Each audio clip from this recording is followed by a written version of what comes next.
अभी जो तुमने बोला है ना, दोबारा बोलने की हिम्मत मत करना। सौरभ मैंने ऐसा भी क्या बोल दिया यार?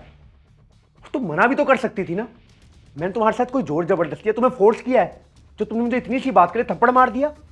इतनी सी बात? तुम मेरे साथ एक्स्ट्रा मैरिटल अफेयर रखने के लिए बोल रहे हो और तुम्हें इतनी सी बात लग रही है?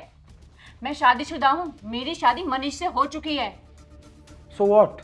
मैं भी शादीशुदा हूँ सौरभ। घटिया, कितने नीच इंसान हो तुम। ये सब सोचने से पहले तुम्हें अपनी वाइफ का चेहरा एक बार भी नहीं दिखाई दिया? हाँ, नहीं दिखा। मेरी वाइफ से मेरी नहीं बनती है। और वैसे भी तुम्हारा पति भी तो बाहर काम करता है ना, हफ्ते में सिर्फ एक बार आता है। ये अकेले अकेले जवानी काटने से अच्छा है हम दोनों क्वालिटी टाइम स्पेंड करते हैं। एंड आई प्रॉमिस किसी को कानों कान खबर नहीं होगी। कितने घटिया, नीच, गोबर टाइप के इंसान हो तुम सागर। मेरा पति दूसरी सिटी में मेहनत कर रहा है और मैं यहाँ उसे चीट कर दूं? सभी करते हैं सौरभ। तो अपने ऑफिस में प्रिया है, वो भी तो शादीशुदा है ना, फिर भी उसका ऑफिस में बॉयफ्रेंड है ना। आजकल ये एक्स्ट्रा मैरिटल अफेयर ना बहुत कॉमन सा हो गया है।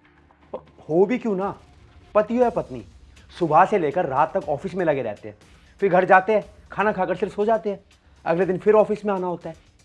अरे तो भैया जब पूरा दिन ऑफिस में बिताना है तो क्यों ना ऑफिस में किसी को ढूंढ लो। अब तुम खुद बताओ, मैं प्रैक्टिकल बात नहीं कर रहा हूँ। तुम्हारी ये प्रैक्टिकल बात गई भाड़ में। दुनिया क्या कर रही है क्या नहीं कर रही मुझे उससे कोई मतलब नहीं है। मेरी शादी हो चुकी है, मनीष मेरा हस्बैंड और वही मेरा सब कुछ है। मेरे दिमाग की नसों से लेकर मेरे हाथों की रगों में सिर्फ और सिर्फ मनीष है। भले ही फिजिकली वो मेरे साथ नहीं रहता, लेकिन मेंटली हर दम हर वक्त वो मेरे साथ रहता है। शादी के 7 वचन लेके फेरे लिए हैं उसने मेरे साथ, और उन पवित्र फेरों पर दुनिया की गंदगी नहीं आने दूंगी मैं। तुम्हें जिसके साथ एक्स्ट्रा मैरिटल अफेयर चलाना है चलाओ, I don't give a dam. लेकिन आज के बाद मुझसे एक गंदी बात दोबारा मत करना, वरना एचआर से तुम्हारी शिकायत करूंगी, साथ ही साथ तुम पर मीटू का केस भी डलवाऊंगी मैं।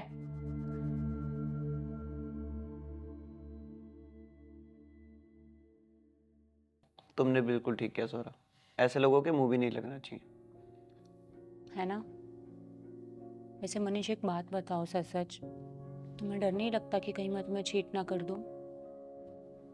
नहीं कभी नहीं, क्योंकि मुझे तुम पे अपने आप से ज़्यादा भरोसा है सौरभ। और लोग किसी को चीट मजबूरी में नहीं करते, because cheating is always a choice.